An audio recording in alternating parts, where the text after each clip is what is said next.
ഈശ്വമിശിയായിക്ക് സ്തുതിയായിരിക്കട്ടെ. തെനാക്ക് ക്രിസ്തുരാജൻ്റെ തിരുനാൾ. ഈശ്വനാഥൻ ക്രിസ്തുരാജൻ എന്ന ടൈറ്റിലിൽ അവതരിപ്പിക്കപ്പെടുകയും അല്ലെങ്കിൽ ആ ഒരു പേരിൽ ഒരു തിരുനാൾ ആഘോഷം ആരംഭിക്കുകയും ചെയ്തതൊക്കെ 1925 11 പ്യൂസ് പാപ്പായുടെ ഉത്തരവിൻ പ്രകാരമാണ് ആ തിരുനാൾ ആചരണം ആണ്ടുവട്ടത്തിലെ അവസാനത്തെ ഞായറാഴ്ചയിൽ നമ്മൾ ആഘോഷിച്ചു തുടങ്ങിയത്. നമുക്കറിയാം, ഈ വർഷത്തിൻ്റെ ഒരു പ്രത്യേകത, അല്ലെങ്കിൽ ഈ കാലഘട്ടത്തിൻ്റെ പ്രത്യേകത എന്ന് പറയപ്പെടുന്ന ഒന്നാം ലോക മഹായുദ്ധം 1914 തുടങ്ങി 1918 അവസാനിച്ചു. രണ്ടാം ലോക മഹായുദ്ധം 1939 തുടങ്ങി 1945 അവസാനിച്ചു. ഈ ഒന്നാം ലോക മഹായുദ്ധം കഴിഞ്ഞ് രണ്ടാം ലോക മഹായുദ്ധത്തിൻ്റെ സാധ്യതകൾ ബാക്കി നിൽക്കുന്ന കാലഘട്ടത്തിൽ സമാധാനം സ്ഥാപിക്കപ്പെടുന്നതിനും ലോകം മുഴുവൻ ഒറ്റ രാജ്യമാണെന്നും അതിലൊരു രാജാവേ ഉള്ളൂ, ക്രിസ്തുവാണെന്നും ക്രിസ്തുവിൻ്റെ ഇടപെടൽ സമാധാനത്തിൻ്റെതാണെന്നും ലോകത്തെ പഠിപ്പിക്കാൻ വേണ്ടി തുടങ്ങിയ ഒരു തിരുനാളാണ് ക്രിസ്തുരാജൻ്റെ തിരുനാൾ. ഞാനത് പറയാൻ കാരണം, ഈ കാലഘട്ടത്തിന് ഇതൊരു വലിയ പ്രസക്തിയുണ്ട്.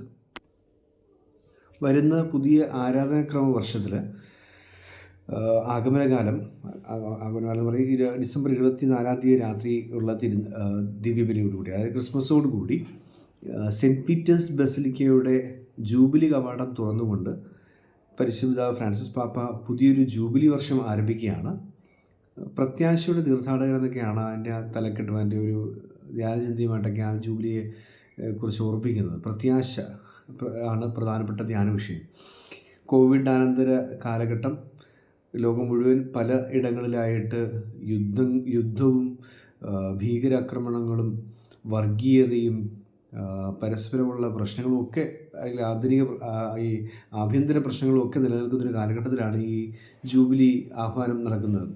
നമ്മളതിൻ്റെ ജൂബിലി ലോഗോയൊക്കെ നിങ്ങൾ ഒരുപക്ഷെ കണ്ടു കഴിഞ്ഞായിരിക്കും. ഇങ്ങനെ കുരിശിലേക്ക് തീർത്ഥാടകർ മനുഷ്യനെ ഒരുമിച്ച് പോകുന്നത്.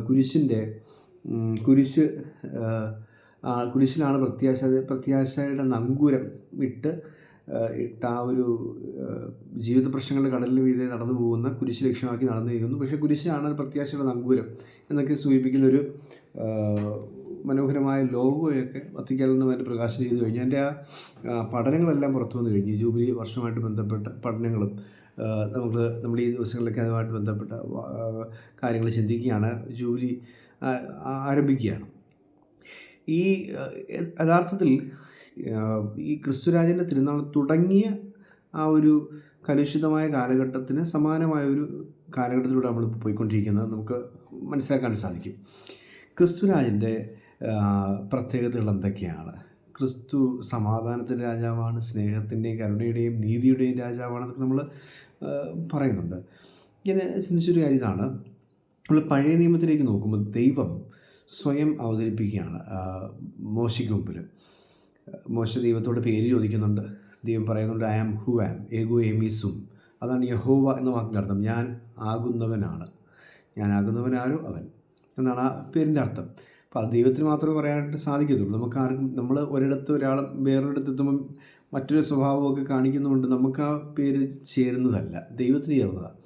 അപ്പോൾ ആ യഹോവ എന്ന് പറയപ്പെടുന്ന പേര് അത് ചേർത്ത് ഒരു 7 ടൈറ്റിലുകൾ നമുക്ക് പഴയ നിയമത്തിൽ വായിച്ചെടുക്കാൻ സാധിക്കും. യഹോവ റഫ, യഹോവ ശാലോം, യഹോവ നീസി, യഹോവ ഷെമ്മായി, യഹോവ തിസ്തേക്കനു, അങ്ങനെ നമുക്കൊരു 7 ടൈറ്റിലുകൾ വായിച്ചെടുക്കാൻ സാധിക്കും. ഇതിന് സമാനമായ രീതിയിൽ പുതിയ നിയമത്തിലേക്ക് വരുമ്പോൾ നമ്മൾ ഈശോയുടെ 7 ടൈറ്റിലുകൾ വായിക്കുന്നുണ്ട്. I am sayings of Jesus എന്നാണ് പറയുന്നത്. ഞാനാകുന്നവൻ എന്ന് പറഞ്ഞുകൊണ്ടുള്ള ഈ ഞാനാകുന്നവൻ ആരോ അവരെന്ന് പഴയ പറഞ്ഞ പോലെ ഈശോ പറയുകയാണ് ഞാനാകുന്നവൻ. അപ്പോൾ ഈശോയ്ക്കും ഈ അകവും പുറവുമില്ല. ഈശോയുടെ അങ്കിയെക്കുറിച്ചൊക്കെ പറയുന്നത്, മേലങ്കിയെക്കുറിച്ച് പറയുന്നൊരു കാര്യം ഇങ്ങനെയാണ്. മുകൾ മുതലടി വരെ തുന്നലില്ലാതെ നെയ്തുണ്ടാക്കിയത് കൊണ്ട് തിരിച്ചിട്ടാലും മറിച്ചിട്ടാലും തുന്നലൊന്നും കാണാൻ പോകുന്നില്ല.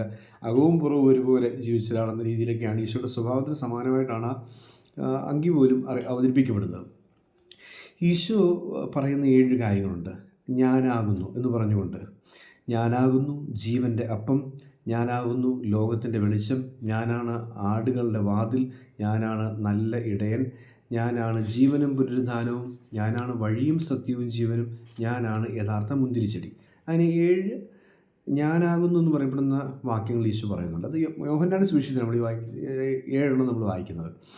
നമുക്കിങ്ങനെ അതിൻ്റെ ഓർഡറിലൊന്ന് ചിന്തിച്ചു കഴിഞ്ഞാൽ യേശു എന്ന രാജാവിൻ്റെ ക്വാളിറ്റികളാണ് ഇതെന്ന് നമുക്ക് മനസ്സിലാക്കാൻ സാധിക്കും. ഭൂമിയിലൊരു ഇനി മനുഷ്യകുലം മുഴുവൻ പ്രാർത്ഥിക്കാനായിട്ടൊരു പ്രാർത്ഥന ശിഷ്യന്മാർ ആവശ്യപ്പെടുകയാണ്, ഞങ്ങളെയും പ്രാർത്ഥിക്കാൻ പഠിപ്പിക്കണമേ. ഇവിടെ ഈ നമ്മുടെ ജൂബിലി വർഷത്തിൻ്റെ ഒരുക്കമായിട്ട് വത്തിക്കാൻ ഡിക്കാസ്ട്രിയിൽ നിന്ന് പുറത്തിറക്കിയ വളരെ പ്രധാനപ്പെട്ട ഒരു നിർദ്ദേശം ഈ പ്രത്യാശയോടുകൂടി പ്രാർത്ഥിക്കുക എന്നുള്ളതാണ്. അതിൻ്റെ 8 സീരീസ് പുസ്തകം പോലും പുറത്തിറക്കിയിട്ടുണ്ട്. അത് ലോർഡ് ടീച്ചേഴ്സ് ടു പ്രേ എന്നാണ് അതിൻ്റെ ടൈറ്റിൽ. ഒരു പ്രാർത്ഥനയുടെ വ്യത്യസ്ത തലങ്ങൾ പഠിപ്പിക്കുന്ന പുസ്തകം കൂടിയാണത്. നിങ്ങൾക്കത് വായിക്കാനൊക്കെ വായിച്ചാൽ ആ പ്രാർത്ഥനയുടെ വ്യത്യസ്ത തലങ്ങളെക്കുറിച്ചൊക്കെ ഒന്ന് മനസ്സിലാക്കാനും നമ്മുടെ പ്രാർത്ഥനാ ജീവിതം കുറേ കൂടി പ്രത്യാശപൂർവ്വം മെച്ചപ്പെടുത്താനൊക്കെ സഹായിക്കുന്ന പുസ്തകമാണ്. ഒന്ന് സൂചിപ്പിച്ചെന്ന് മാത്രം. നമുക്ക് ഇതിലേക്ക് കടക്കുകയാണെങ്കിൽ ആം സീയിങ്സിൽ ആദ്യത്തേത് ഞാൻ ജീവൻ്റെ അപ്പമാണെന്ന് പറയുന്ന വാക്യമാണ്. യോഹന്നാൻ്റെ സുവിശേഷത്തിലായിരുന്നു മൊത്തം വരുന്നത്. യോഹന്നാൻ്റെ സുവിശേഷത്തിൽ 6:35 വാക്യം, ഞാൻ ജീവൻ്റെ അപ്പമാണ്. യേശു ജനിച്ചത് ബത്ലഹേമിലാണ്. ജീവൻ്റെ അപ്പം മനുഷ്യനെ അവതരിച്ചു. പിന്നെ ആ മനുഷ്യൻ വചനം മാംസമായി മനുഷ്യനെ അവതരിച്ചു. ആ മനുഷ്യൻ പിന്നെ അപ്പമായി അവതരിച്ചു. അപ്പം നമ്മളിന്നും ഭക്ഷിച്ചുകൊണ്ടിരിക്കുന്നു. അൾത്താരയിൽ ആ ദിവ്യകാരുണ്യ അവതാരം ആവർത്തിക്കപ്പെട്ടുകൊണ്ടിരിക്കുന്നു. നമ്മൾ മനസ്സിലാക്കേണ്ട ഒരു വസ്തുത, ബത്ലഹേം അപ്പത്തിൻ്റെ വീടെന്ന വാക്കിനർത്ഥം ഹൗസ് ഓഫ് ബ്രെഡ്. അവിടെ പുൽത്തൊട്ടിയിലാണ് ഈശോയെ കിടത്തുന്നത്. ഈശോ ജനിച്ച് ആ ഉണ്ണീശോയെ കിടത്തുന്നത്. എന്താണ് ഈ പുൽത്തൊട്ടി? പുൽത്തൊട്ടി എന്ന് പറയുന്നത് മൃഗങ്ങൾക്ക് ഭക്ഷണം വിളമ്പി വെച്ചിരിക്കുന്ന ആ ഒരു പാത്രമാണ്.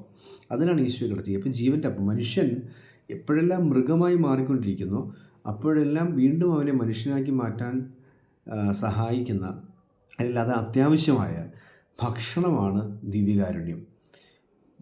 ദൈവത്തെ ഭക്ഷിച്ച് കഴിയുമ്പം ആ മനുഷ്യൻ വീണ്ടും മനുഷ്യനായി മാറുന്നു. അപ്പോൾ മനുഷ്യനെ വീണ്ടും മനുഷ്യനാക്കി മാറ്റാൻ വേണ്ടി മൃഗത്തിന് ഭക്ഷണം വിളമ്പുന്ന പാത്രത്തിലേക്ക് ദൈവപുത്രൻ ജനിച്ചു വീഴുന്നു. അത് ദിവ്യകാരുണ്യമായി മാറുന്നു. ജീവൻ്റെ അപ്പം ഭക്ഷിക്കുക എന്നുള്ളതാണ് ഓർമ്മിപ്പിക്കുന്നത്. ഇത് ഈ വിളമ്പി വയ്ക്കുന്ന ആൾ, മറിയത്തിൽ നിന്ന് കുഞ്ഞിനെ എടുത്തിട്ട് വിളമ്പി വെച്ച ആൾ യഥാർത്ഥത്തിൽ ഔസേപിതാവാണ്. ഔസേപിതാവ് ജോസഫ് എന്ന പേരിൻ്റെ അർത്ഥം തന്നെ കൂട്ടിച്ചേർക്കുന്നവൻ, വളർത്തുന്നവൻ, പോറ്റുന്നവൻ എന്നൊക്കെയാണ്. അപ്പോൾ ജൂദാ ഗോത്രത്തിൽ ജനിച്ച ആ ഒരു രാജപരമ്പരയിൽ ജനിച്ച ജോസഫ് എന്ന നീതിമാനാണ് ഈ അപ്പം ആദ്യം വിളമ്പി വെച്ചതെന്ന് നമുക്ക് മനസ്സിലാക്കുന്നത്. അപ്പോൾ നീതിബോധമുള്ളവൻ്റെ കൈകളിലൂടെ ഈ അപ്പം വീണ്ടും വിളമ്പപ്പെടണം ഈ ലോകത്തിന് വേണ്ടി നമ്മളിലൂടെ, ക്രിസ്തു രാജാവാണെങ്കിൽ ക്രിസ്തുവിൻ്റെ പ്രജകളായ നമ്മളിലൂടെ ഈ ലോകത്തിന് ജീവൻ്റെ അപ്പം പ്രദാനം ചെയ്യപ്പെടണം. അപ്പോൾ സ്പിരിച്വൽ കോണ്ടെക്സ്റ്റിൽ മാത്രം ചിന്തിക്കേണ്ട ഒരു കാര്യമല്ല. നമുക്ക് ചുറ്റുമുള്ള അത്യാവശ്യക്കാരനിലേക്കൊക്കെ അപ്പം വിളമ്പാനുള്ളൊരു ഉത്തരവാദിത്വം കൂടി നമുക്കുണ്ടെന്ന് ഈ രാജാവ് നമ്മളെ ഒന്നാമത്തെ വാക്യത്തിലൂടെ പഠിപ്പിക്കുക. രണ്ടാമത്തെ വാക്യം ഐ ആം ദ ലൈറ്റ് എന്നുള്ളതാണ്. യോഹന്നാൻ 8:12 നമ്മൾ I am the light of the world. ഞാനാണ് ലോകത്തിൻ്റെ വെളിച്ചം, ഞാനാണ് ലോകത്തിൻ്റെ പ്രകാശം. ഈ വെളിച്ചമാണ് ഈശോ എന്നുള്ള അവതരിപ്പിക്കുന്നത് യോഹന്നാൻ്റെ സുവിശേഷത്തിൽ നമുക്കത് ആവർത്തിച്ച് കാണാം. 3-ാമത്തെ അധ്യായത്തിലേക്ക് എത്തുമ്പോഴത്തേക്ക് നിക്കോദേമോസ് രാത്രിയിൽ ഈശോയെ അന്വേഷിച്ചു വന്നു. അപ്പോൾ അവൻ്റെ ജീവിതത്തിൽ ഇരുട്ടാണ്, അവൻ വെളിച്ചം തേടി വന്നു എന്നാണ് അർത്ഥം. ഈ സുവിശേഷം അവസാനിക്കാറാകുമ്പോഴത്തേക്ക് അന്ത്യത്താഴ സമയത്ത് അപ്പം വാങ്ങിച്ച് ഭക്ഷിച്ചതിന് ശേഷം യൂദാസ് പിന്നെ ഒറ്റ കൊടുക്കാൻ വേണ്ടി വിട്ടേച്ചും പുറത്തേക്ക് ഇറങ്ങിപ്പോയി. അപ്പോൾ അവിടെ എഴുതി വയ്ക്കുന്നുണ്ട്, അവൻ പുറത്തേക്ക് പോയി, അപ്പോൾ രാത്രിയായിരുന്നു, ഇരുട്ടിലേക്ക് ഇറങ്ങിപ്പോയെന്ന് പറയുന്നത്. വെളിച്ചം വിട്ട് കളഞ്ഞിട്ട് അവൻ ഇരുട്ടിലേക്ക് ഇറങ്ങിപ്പോയെന്ന് പറയുന്നത്. അപ്പോൾ ഈശോയാണ് വെളിച്ചമെന്ന് വളരെ വ്യക്തമായിട്ട് സുവിശേഷത്തിൽ പലയിടങ്ങളിലായിട്ട് അവതരിപ്പിക്കുന്നുണ്ട്. കത്തിച്ചൊലിക്കുന്നൊരു വിളക്കായിരുന്നു അവനെന്ന് സ്നാപയോഹന്നാനെ കുറിച്ച് പറയുന്നുണ്ട്. അപ്പോൾ സ്നാപയോഹന്നാൻ വിളക്കാണ്, പക്ഷേ വിളക്കിലെ വെളിച്ചം ആരെന്ന് ചോദിച്ചാൽ അത് ക്രിസ്തുവാണ്. നമ്മളൊക്കെ വിളക്കായി മാറിയിട്ട് ക്രിസ്തു എന്ന വെളിച്ചത്തെ ലോകത്തിന് പ്രദാനം ചെയ്യാനായിട്ടൊരു ഓർമ്മപ്പെടുത്തൽ ഈശോ നൽകുകയാണ്. അതുകൊണ്ടാണ് മത്തായിയുടെ സുവിശേഷത്തിലേക്ക് എത്തുമ്പോഴത്തേക്ക് 5:14 നമ്മളിങ്ങനെ വായിക്കുന്നുണ്ട്, you are the light of the world. I am the light of the world എന്ന് ഈശോ പറയുന്നു. യു ആർ ദ ലൈറ്റ്, നിങ്ങളാണ് ലോകത്തിന് വെളിച്ചം. അപ്പോൾ രാജാവായ ക്രിസ്തു എന്ന വെളിച്ചം നിലനിൽക്കുമ്പോൾ അവൻ്റെ പ്രജകൾ അതേ വെളിച്ചം ലോകത്തിലേക്ക് പകർന്നു നൽകുവാനായിട്ട് വിളിക്കപ്പെട്ടു. എന്താ ഈ വെളിച്ചം? എൻലൈറ്റൻമെൻറ്റ് എന്നുള്ള വാക്ക് നമ്മൾ കേട്ടിട്ടുണ്ട്, ബോധോദയം. അത് വെളിച്ചം കിട്ടാൻ അതിനർത്ഥം. വെളിച്ചം കിട്ടി, ഉള്ളിൽ വെളിച്ചം കിട്ടിയവൻ. ജ്ഞാനമാണ് വെളിച്ചം. ആ ക്രിസ്തുവിനെ പറയുന്നൊരു ടൈറ്റിൽ സൺ ഓഫ് ഡേവിഡ് എന്നുള്ളതാണ്, ദാവീദിൻ്റെ പുത്രൻ. ദാവീദിൻ്റെ പുത്രൻ എന്ന് പറയുന്ന അർത്ഥത്തിൽ സോളമനാണ്. ഈ സോളമൻ്റെ പ്രത്യേകതയാണ് ജ്ഞാനം എന്ന് പറയുന്നത്. ജ്ഞാനത്തിൻ്റെ വെട്ടം കിട്ടിയാണ് സോളമൻ ഈ ജ്ഞാനം സ്വീകരിച്ച കഥയൊക്കെ നമ്മൾ പലയാവർത്തി കേട്ടിട്ടുണ്ട്. ദൈവസന്നിധിയിൽ പ്രാർത്ഥനയായിരിക്കുമ്പോൾ ദൈവം അവനോട് വരം ചോദിക്കാൻ ആവശ്യപ്പെടുന്നു. രാജ്യത്തിൻ്റെ വിസ്തൃതിയോ സൈന്യപരമോ സമ്പത്തോ സമൃദ്ധിയോ ഒന്നുമല്ല സോളമൻ ചോദിച്ചത് എനിക്ക് ജ്ഞാനം വേണം. ആദ്യോടത്തെ രാജ്യവും നീതി അന്വേഷിക്കുക, ബാക്കി സകലതും കൂട്ടിച്ചേർക്കപ്പെടുമെന്നൊക്കെ സുവിശേഷത്തിൽ ഈശോ പറയുന്ന വരി പറയുന്നതിന് നൂറ്റാണ്ടുകൾക്ക് മുമ്പ് സോളമൻ ഈ ബോധ്യത്തിലേക്ക് വരികയാണ്. അവൻ ജ്ഞാനി ആയതുകൊണ്ട് തന്നെ ജ്ഞാനം വീണ്ടും അന്വേഷിച്ചു. ആ ജ്ഞാനം കൊണ്ട് സകലതും നേടാമെന്നവന് ഉറപ്പ് ഉണ്ടായിരുന്നതുകൊണ്ട് തന്നെ. ഇപ്പം ജ്ഞാനം ചോദിച്ചപ്പോൾ ബൈബിൾ പറയുന്നത് ഇങ്ങനെയാണ്: ദൈവം സോളമന് അളവറ്റ ജ്ഞാനവും കടൽ തീരം പോലെ വിശാലമായൊരു ഹൃദയവും കൊടുത്തു. ഈ ജ്ഞാനമുള്ളവനുണ്ടാകുന്നൊരു സെക്കൻഡ് ക്വാളിറ്റി എന്ന് പറയുന്നത് അവന് കടൽ തീരം പോലെ, ബീച്ച് പോലെ വിശാലമായൊരു ഹൃദയം ഉണ്ടെന്നുള്ളത്. എന്താണ് ബീച്ചിൻ്റെ പ്രത്യേകത എന്ന് ചോദിച്ചാൽ നമുക്കറിയാം. ബീച്ചിൽ വരുന്നത് എല്ലാവരുമാണ്. നാനാജാതി മതസ്ഥർ വരുന്നുണ്ട്. നല്ലവൻ വരുന്നു, കൊള്ളരുതാത്തവൻ വരുന്നു, സമ്പന്നം വരുന്നു, ദരിദ്രൻ വരുന്നു, സന്തോഷത്തോടുകൂടി ആയിരിക്കുന്നവൻ വരുന്നു, ദുഃഖിച്ചിരിക്കുന്നവൻ വരുന്നു. അങ്ങനെ സകലതരം ആൾക്കാരെയും ഉൾക്കൊള്ളാൻ പറ്റുന്ന ഒരിടത്തിൻ്റെ പേരാണ് ബീച്ച്, കടൽ തീരം. ഈ കടൽ തീരം പോലെ വിശാലമായൊരു ഹൃദയം ജ്ഞാനിക്കുണ്ടാകും. ഇൻക്ലൂഡ് ചെയ്യുക എന്നുള്ളത്, എല്ലാത്തിനെയും ഉൾക്കൊള്ളുക എന്ന് പറയുന്നത്, കുരിശിൽ വിരിച്ചു പിടിച്ച കരങ്ങളുമായി ഈശോ കിടന്നതുപോലെ എല്ലാവരെയും ചേർത്ത് പിടിക്കാൻ പറ്റുന്ന പരുവത്തിൽ വിരിച്ചു പിടിച്ച കരങ്ങളോടുകൂടി നിൽക്കാൻ സാധിക്കുന്നവനാണ് ജ്ഞാനി.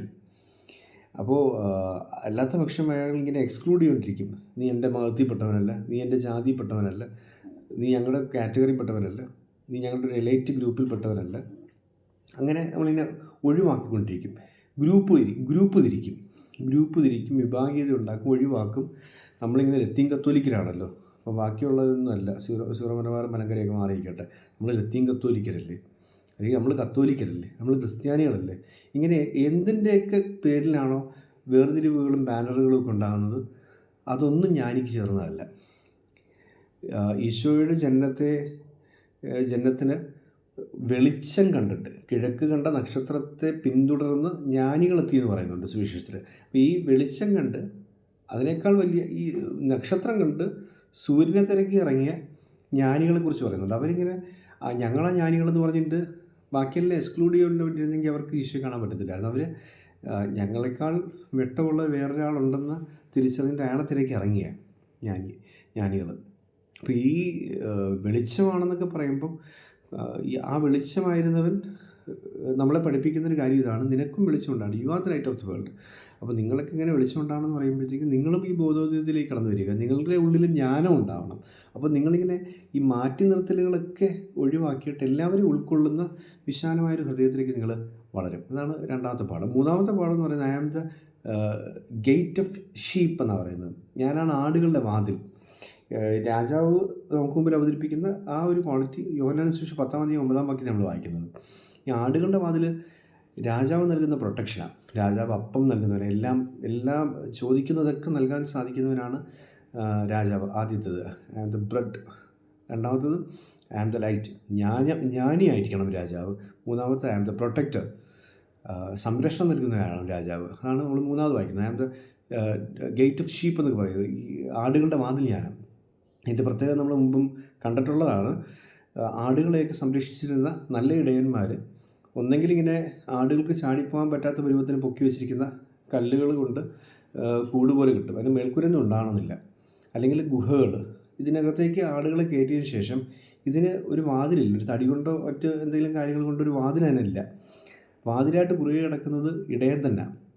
ഇങ്ങനെ ഗൂഗിളിലൊക്കെ അതിൻ്റെ പെയിൻറ്റിങ്ങുകളുണ്ട്. ഇങ്ങനെ ഗേറ്റ് ഓഫ് ഷീപ്പ് എന്നൊക്കെ ഉള്ള, ജീസസ് ഗേറ്റ് ഓഫ് ഷീപ്പ് എന്നൊക്കെ പറഞ്ഞൊരു ഗൂഗിളിൽ സെർച്ച് ചെയ്യാൻ നമുക്ക് കാണാം. ഈ കേജിൻ്റെ, ഈ കൂടിൻ്റെ വാതിലായിട്ട് കുറുകെ കിടക്കുന്ന ഇടയൻ കുറുകെ കിടക്കുക. എന്താണ് അതിൻ്റെ അർത്ഥം എന്ന് ചോദിച്ചു കഴിഞ്ഞാൽ, എൻ്റെ ഈ കൂട്ടിനകത്തുള്ള, എൻ്റെ സ്നേഹവലയത്തിനകത്തുള്ള ഒരു ആടിനെയെങ്കിലും നിനക്ക് തൊടണമെന്നുണ്ടെങ്കിൽ എന്നെ തൊട്ടട്ടെ അതിന് തൊടാൻ പറ്റത്തുള്ളൂ.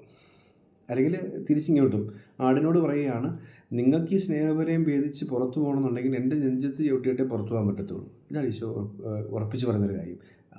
അത്രയ്ക്ക് നിർബന്ധമുള്ളൊരു പ്രൊട്ടക്ഷൻ ഈശോ മുമ്പോട്ട് വയ്ക്കുന്നുണ്ട്. ഇതിനെ ചേർത്ത് വെച്ച് ചിന്തിക്കാവുന്നൊരു ചിന്ത പാഷൻ ഓഫ് ക്രൈസ്റ്റിലെ രംഗമാണ്. പാപിനിയായ സ്ത്രീയെ കല്ലെറിഞ്ഞു എല്ലാം കൊണ്ടുവരുമ്പോൾ പല ഇൻ്റർപ്രിട്ടേഷൻസ് ആണുള്ളത്. ഇങ്ങനെ നിലത്തെഴുതിക്കൊണ്ടിരുന്നു എന്ന് പറയുന്നത് അവരുടെ തന്നെ പാപങ്ങളായതുകൊണ്ട് അത് നോക്കിയിട്ട് അത് കണ്ട് പേടിച്ചിട്ട് അവർ കല്ല് താഴെയിട്ട് തിരിച്ചു പോയെന്നൊക്കെ പറയുന്ന ഒരു ഇൻ്റർപ്രിട്ടേഷൻ ഉണ്ട്. ആവർത്തിച്ച് എഴുതിക്കൊണ്ടിരുന്ന സ്നേഹം എന്ന ആ വാക്ക് തന്നെയാണെന്നൊക്കെ പറയുന്ന ഇൻ്റർപ്രിട്ടേഷൻ ഉണ്ട്. പാഷൻ ഓഫ് ക്രൈസ്റ്റ് അവതരിപ്പിക്കുന്നത് വേറെ രീതിയിലാണ്. ഓർക്കുന്നുണ്ടാകും, അത് യൂട്യൂബിലൊക്കെ കാണും.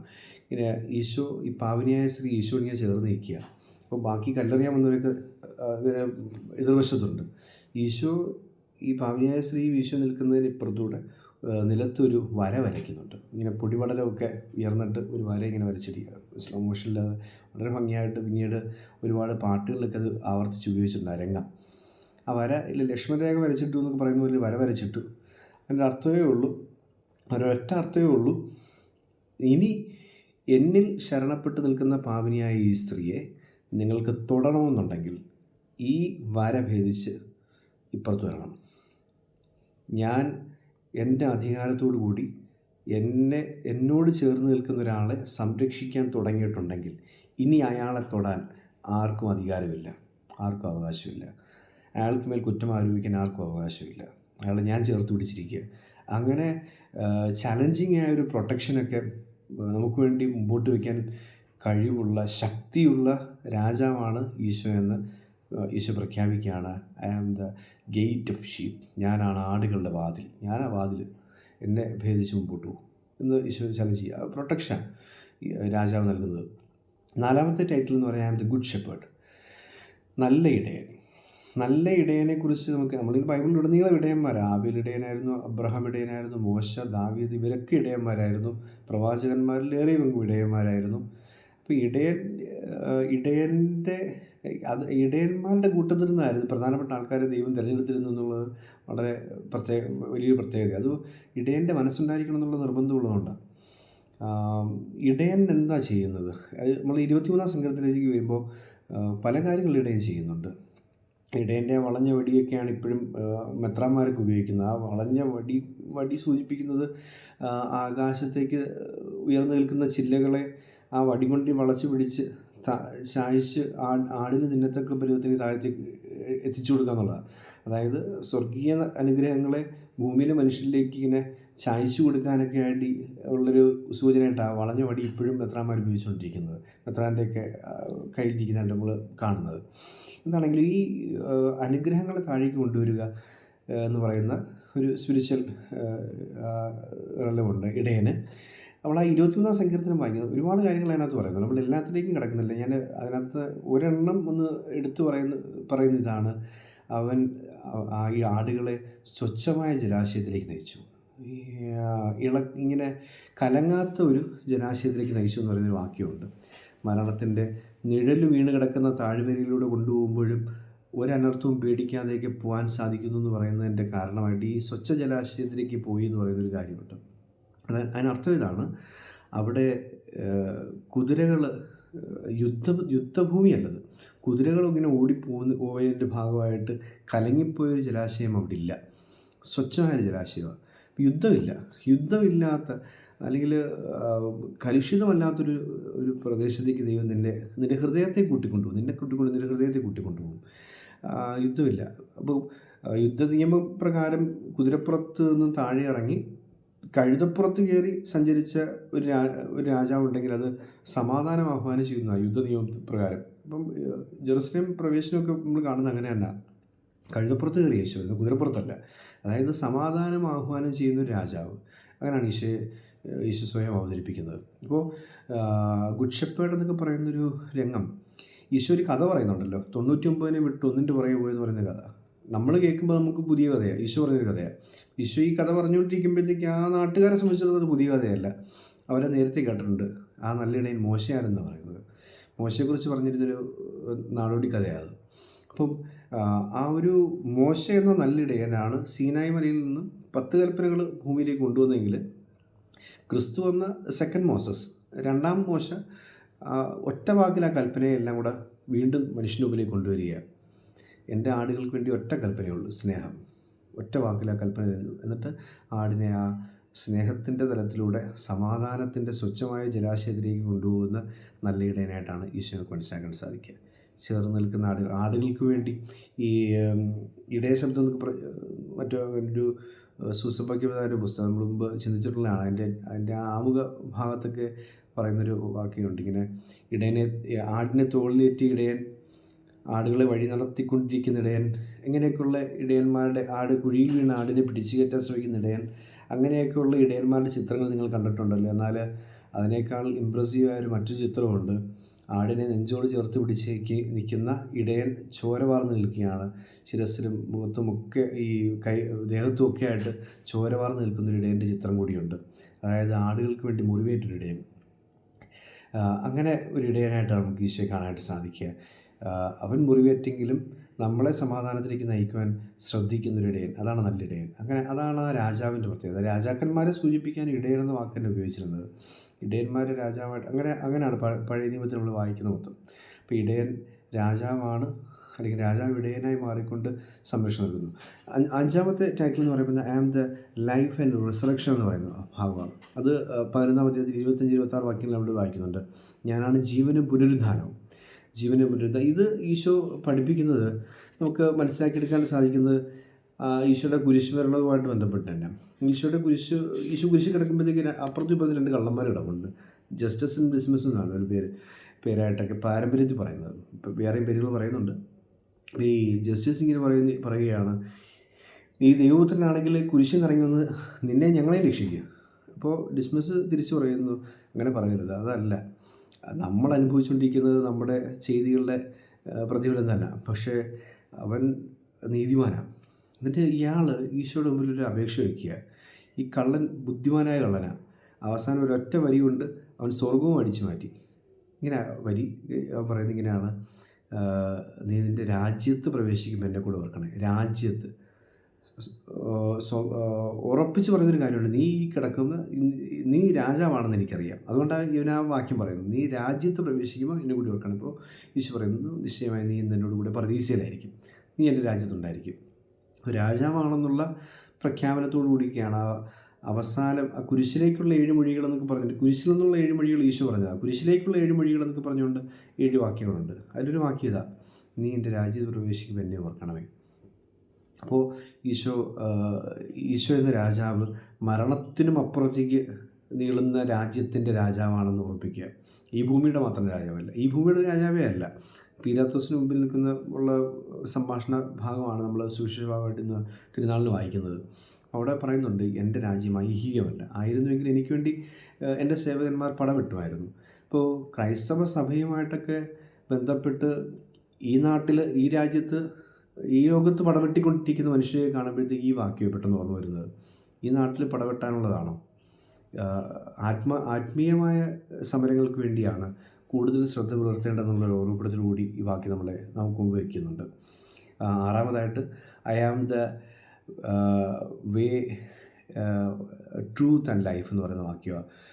യോഹന്നാൻ 14:6 ഞാനാണ് വഴിയും സത്യവും ജീവനും. മനോഹരമായൊരു വാക്യമാണ്. ഞാൻ ഈ വാക്യം എപ്പോഴും ഓർക്കുന്നതിൽ ഇംഗ്ലീഷ് ഭാഷയിലൊരു ബൈബിൾ വാക്യമൊക്കെ ആദ്യം വായിച്ചിട്ടുണ്ടെങ്കിൽ അത് ഈ വാക്യമാണ്. കാരണം പഴയ കാലത്ത് ഒരു കാറ്റീസം ടെക്സ്റ്റ് ബുക്കിനകത്ത് അതിൻ്റെ ഫ്രണ്ടിൽ ഇങ്ങനെ ഒരു എംബ്ലം ഉണ്ട്. അതിൽ എഴുതിയിരിക്കുന്നത് I am the way light and truth and life എന്ന് പറഞ്ഞുകൊണ്ടൊരു വരിയുണ്ട്. ഇങ്ങനെ അത് കൊച്ചു ക്ലാസ്സിൽ കാറ്റീസം ടെക്സ്റ്റ് ബുക്കിൻ്റെ ഫ്രണ്ടിൽ കാണുന്ന ആദ്യത്തെ ഒരു ഇംഗ്ലീഷ് വായിച്ചൊരു വചനഭാഗം എന്ന് വേണമെങ്കിൽ പറയാം. മനോഹരമായൊരു വാക്യമാണ്. ഞാനാണ് വഴിയും സത്യവും ജീവനും. ഞാനാണ് വഴി. ഈ നേതാവിനെ കുറിച്ചൊക്കെ പറയുന്നൊരു ഡെഫിനേഷൻ ഉണ്ട്. One to know the way shows the way and goes through the way is leader. വഴി അറിയാവുന്നവൻ, വഴി കാട്ടിത്തരുന്നവൻ, ആ വഴിയെ നയിക്കുന്നവൻ, അവനാണ് നേതാവ്. Know the way shows the way and goes through the way. വഴി അറിയാവുന്നവൻ ആയിരിക്കണം, വഴി കാട്ടിത്തരാൻ പറ്റുന്നവനായിരിക്കണം, ആ വഴിയെ നടന്ന് കാണിക്കുന്നവനായിരിക്കണം. അപ്പോൾ ഈശോ പറയുക, ഐ ആം ദ വേ, ഞാൻ തന്നെ വഴി. അപ്പോൾ ഈശോ എന്ന നേതാവിനെ നമ്മൾ വഴിയിലൂടെ മനസ്സിലാക്കി. വഴി എന്നൊക്കെ പറയുന്നത് എപ്പോഴും ബൈബിളിൽ ഉപയോഗിച്ചുകൊണ്ടിരിക്കുന്നത് നിയമത്തെ സൂചിപ്പിക്കാനായിട്ടാണ്. വഴി, ആ വഴിയെ നടക്കുക എന്നൊക്കെ പറയുന്നൊരു വഴി എന്നുള്ളത്, താവോ എന്നൊക്കെ പറയുന്നത് അതൊരു വേ ഓഫ് ലൈഫ് എന്നൊക്കെ പറയുന്നത് നിയമത്തെ സൂചിപ്പിക്കാനാണ്. ആ നിയമം പാലിക്കുക എന്നുള്ളതാണ്. രണ്ടാമത്തെ ട്രൂത്ത്, സത്യം, ഞാനാണ് സത്യം. നീ തേടുന്ന സത്യം ഞാൻ തന്നെയാണ്. അഗസ്തീനോസിനോട് അംബ്രോസ് ഉണ്ണിയാൻ പറഞ്ഞ വാക്യമൊക്കെ ഓർക്കാം. അംബ്രോസിനോട് അഗസ്റ്റിൻ പറയുക, ഞാൻ സത്യാന്വേഷിയാണ്, ഞാൻ സത്യത്തെ അന്വേഷിക്കുക. ഫിലോസഫേഴ്സ് എന്നുള്ള രീതിയിലാണ് അത് അവതരിപ്പിക്കുന്നത്. അപ്പോൾ അംബ്രോസ് ചിരിച്ചുകൊണ്ട് അഗസ്റ്റിനോട് തിരിച്ചു പറയുന്നുണ്ട്, നീ ഇനി സത്യത്തെ അന്വേഷിച്ച് മെനക്കെടണമെന്നൊന്നുമില്ല. കാരണം സത്യം നിൻ്റെ പിന്നാലെ ഉണ്ട്. നിന്നെ അതിങ്ങനെ പിന്തുടർന്നുകൊണ്ടിരിക്കുക. ഒരിക്കലും അത് നിന്നെ കീഴ്പ്പെടുത്തും. അതുകൊണ്ട് നീ മനസ്സിലാക്കുക, സത്യമെന്നൊരു വസ്തുതയല്ല, ഒരു വ്യക്തിയാണ്, അത് യേശുക്രിസ്തുവാണ്. ആ സത്യം നിൻ്റെ പിന്നാലെ ഉണ്ട്, നിന്നെ പിന്തുടരുന്നുണ്ട് എന്ന് അംബ്രോസ് പറയുന്നത്. അതാ ഈ അഗസ്തീനോസിൻ്റെ ഉറക്കം കെടാൻ കാരണമായ ഒരു വാക്യം എന്നൊക്കെ നമ്മൾ ഇതിനെ മനസ്സിലാക്കിയെടുക്കാൻ സാധിക്കും. നമ്മൾ ഓർക്കേണ്ട ഒരു കാര്യം ഇതാണ്: സത്യം. നീ തേടുന്ന വഴിയും നീ പോയിക്കൊണ്ടിരിക്കുന്ന വഴിയും തേടുന്ന സത്യവും ഈശോ തന്നെയാണ്.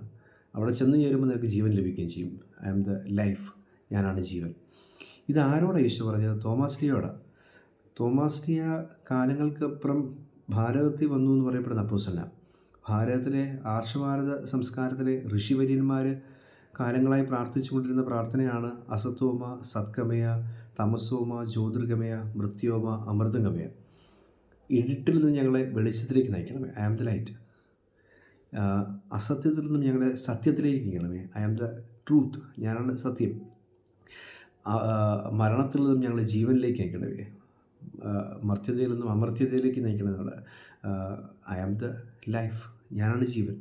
അപ്പോൾ ഇവർ പ്രാർത്ഥിച്ചുകൊണ്ടിരുന്നൊരു പ്രാർത്ഥനയുണ്ട്: അസത്തോമ സത്കമയ, തമസോമ ജ്യോതിർഗമയ, മൃത്യോമ അമൃതഗമയ. മറുപടി ഈശോ പറഞ്ഞു കഴിഞ്ഞു. ആ മറുപടിയും പറഞ്ഞിട്ടാണ് തോമാസ്ലിയ ഇങ്ങോട്ട് പറഞ്ഞ് അയച്ചേക്കുന്നത്.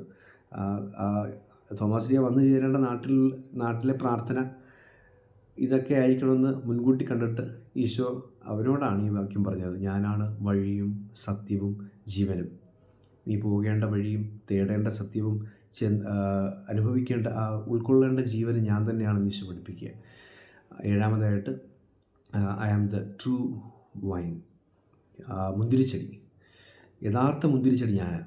എന്നോട് ചേർന്ന് നിൽക്കാത്തതൊക്കെ ഉണങ്ങിപ്പോകും, അതിനെയൊക്കെ വെട്ടിപ്പിന്നെ തീരെറിയാനേ കൊള്ളത്തുള്ളൂ. എന്നോട് ചേർന്ന് നിൽക്കുന്നത് വലിയ ഫലം പുറപ്പെടുവിക്കും, അതാണ് ഈശോ പറയുന്നത്. രണ്ടാൾക്കാരെ നമുക്കൊന്ന് ഓർത്തെടുക്കാം. രണ്ടുപേരുടെയും പേരൊന്നു തന്നെ, യൂദാ തദേവൂസും യൂദാസ് കറിയോത്തയും. ഈ രണ്ടുപേർക്ക് ഒരു പ്രത്യേകതയുണ്ട്. ഒന്ന്, യൂദാസ് എന്ന് പറയപ്പെടുന്ന ആൾ ഈശോയിൽ നിന്നും മാറിപ്പോയ ഒരു ശിഖരമാണ്. മുന്തിരി ചെടിയോട് ചേർന്ന് നിന്നില്ല, അവനാകട്ടെ തൂങ്ങി മരിക്കുന്ന അവസാനം. ഈ യൂദാസ് തദേവൂസ് എന്ന് പറയപ്പെടുന്ന ആൾ ഈശോയോട് ചേർന്ന് ജീവിച്ച ഒരാൾ. കാലാന്തരത്തിൽ അയാളെ കണ്ടാൽ പോലും ഈശോയാണെന്ന് തോന്നുന്ന രീതിയിലേക്ക് അയാൾ മാറി എന്നുള്ളതാണ്. ഈ 12 അപ്പോസ്തലന്മാർക്കും അല്ലെങ്കിൽ ഈ അപ്പോസ്തലന്മാർക്ക് എല്ലാവർക്കും പരിശുദ്ധാത്മാവിനെ കിട്ടിയിട്ടുണ്ട്, തീനാവിനെ കിട്ടിയിട്ടുണ്ട്. പക്ഷേ ഇയാളുടെ ചിത്രത്തിൽ മാത്രം, ഇയാളുടെ രൂപത്തിൽ മാത്രം തീനാവ് കാണിച്ചിട്ടുണ്ട്. എന്തിനാണെന്ന് ചോദിച്ചു കഴിഞ്ഞാൽ, കണ്ട ഈശോയാണെന്ന് തോന്നുന്നത് കൊണ്ട് ഈശോയാണെന്ന് ചിന്തിച്ച് വിശ്വാസികൾ പ്രാർത്ഥിക്കാതിരിക്കാൻ വേണ്ടി അയാൾ അപ്പോസ്തലനാണ് എന്ന് നമ്മളെ ഓർമ്മിപ്പിക്കാനാണ് അയാളുടെ ശിരസിന് മീതെ മാത്രം ആ തീനാവ് വെച്ചതെന്ന് നമുക്ക് മനസ്സിലാക്കാൻ സാധിക്കും. അപ്പോൾ അതൊരു വ്യത്യാസപ്പെടുത്താൻ വേണ്ടിയാണ്. അത്ര കണ്ട് ഈശോയോട് രൂപസാദൃശ്യം പോലും ഉള്ള ഒരാളായി മാറി. ഒരാൾ നാണയത്തിന് വേണ്ടിയാണ് ഈശോയെ തള്ളിപ്പറഞ്ഞത്. ഇപ്പോൾ ഈ മറ്റൊരാൾ ഒരു കാശ് രൂപത്തിൽ ഈശോയെ നെഞ്ചോട് ചേർത്ത് കൊണ്ടുവരുന്ന ഒരാളാണ്. അങ്ങനെ ഇവരെ തമ്മിൽ വ്യത്യാസം കാണാനായിട്ട് സാധിക്കും. ഒരാൾ മാറി നിന്നതുകൊണ്ട് ഉണങ്ങിപ്പോയ ശിഖരമാണെങ്കിൽ യൂദാസ് കറിയോത്ത, യൂദാ തദേവൂസ് ഈ മുന്തിരിച്ചെടിയോട് ചേർന്ന് നിന്നതുകൊണ്ട് അസാധ്യ കാര്യങ്ങളുടെ മധ്യസ്ഥനായി അയാൾ മാറി. ഒരുപാട് ഫലം നൽകുമെന്ന് പറയുന്നത്. അപ്പോൾ ഈ രാജാവിനോട് ചേർന്ന് നിൽക്കുന്ന ഏതൊരാൾക്കും അവൻ്റെ രാജ്യം അന്വേഷിക്കുന്നവർക്ക് ബാക്കി സകലതും കൂട്ടിച്ചേർക്കപ്പെടും. അവൻ്റെ രാജ്യത്തിൽ നിന്ന് വിട്ടു നിൽക്കുന്നവന് സകലതും തിന്മയായി ഭവിക്കും, അവൻ നശിച്ചു പോകും. ഇതാണ് ഈ രണ്ട് ജൂഡ് നമ്മളെ പഠിപ്പിക്കുന്ന, ജൂഡസുകൾ പഠിപ്പിക്കുന്ന പാഠം നമുക്ക് മനസ്സിലാക്കാൻ സാധിക്കും. ഇപ്പോൾ ഇതാണ് അപ്പം ഈ നാണയക്കാരുടെ മേശകൾ തട്ടിമറിച്ചു എന്ന് പറയുന്ന ഭാഗം നമ്മൾ വായിക്കുന്നുണ്ട് ബൈബിളിൽ. ദേവാലയ ശുദ്ധീകരണത്തിൻ്റെ വളരെ പ്രധാനപ്പെട്ട ഒരു സംഭവമാണ്. നാണയം മാറ്റിയെടുക്കേണ്ട ഒരു ആവശ്യം ഉണ്ടായിരുന്നു ഇവിടെ. റോമൻ ഭരണകൂടത്തിൻ്റെ നാണയമാണ്. സ്വയം ദൈവമായി പ്രഖ്യാപിച്ച സീസർ ചക്രവർത്തിമാരുടെ ചിത്രമുള്ള നാണയങ്ങൾ ദേവാലയ ഭണ്ഡാരത്തിലിടാൻ യാതൊരു കാരണവശാലും പാടില്ല. അവിടെ ഈ ജൂതരുടെ നാണയം തന്നെ ഇടണം. അപ്പോൾ ഈ നാണയം മാറ്റിയെടുക്കാൻ വേണ്ടിയായിരുന്നു നാണയം മാറ്റക്കാരുടെ മേശയൊക്കെ ജെറുസലേം ദേവാലയത്തിൻ്റെ മുറ്റത്ത് വരുന്നത് നമുക്ക് മനസ്സിലാക്കാൻ സാധിക്കും. അവിടെ ദേവാലയത്തിനകത്ത് വരുന്നു. അതാണ് ഈശോ തട്ടിമറിച്ച് കളയുന്നത്. ഒറ്റ അർത്ഥമേ ഉള്ളതിന്, കള്ളനാണയങ്ങളാകാതിരിക്കുക. ഈ നാണയമാകട്ടെ, നീ ഇടുന്ന നാണയമാകട്ടെ, അതൊന്നുമല്ല എനിക്കാവശ്യം നിൻ്റെ ഹൃദയമാണ്. കാരണം ദൈവത്തിൻ്റെ ഛായയിലും സാദൃശ്യത്തിലും സൃഷ്ടിക്കപ്പെട്ടിരിക്കുന്ന നാണയം ഏതെന്ന് ഉൽപ്പത്തി പുസ്തകം പറയുന്നുണ്ട്, അത് നീയാണ്. അതുകൊണ്ടാണ് ഈശോ പിന്നീട് പറയുന്നത്, സീസറിനുള്ളതൊക്കെ സീസറിന് കൊടുക്ക്, ദൈവത്തിൻ്റെ മുദ്ര പതിപ്പിച്ച നിന്നെ എനിക്ക് വേണം, നീയാണ് എൻ്റെ നാണയം. കള്ളനാണയങ്ങളാകാതിരിക്കുക, ക്രിസ്തു നാണയങ്ങളായി മാറുക.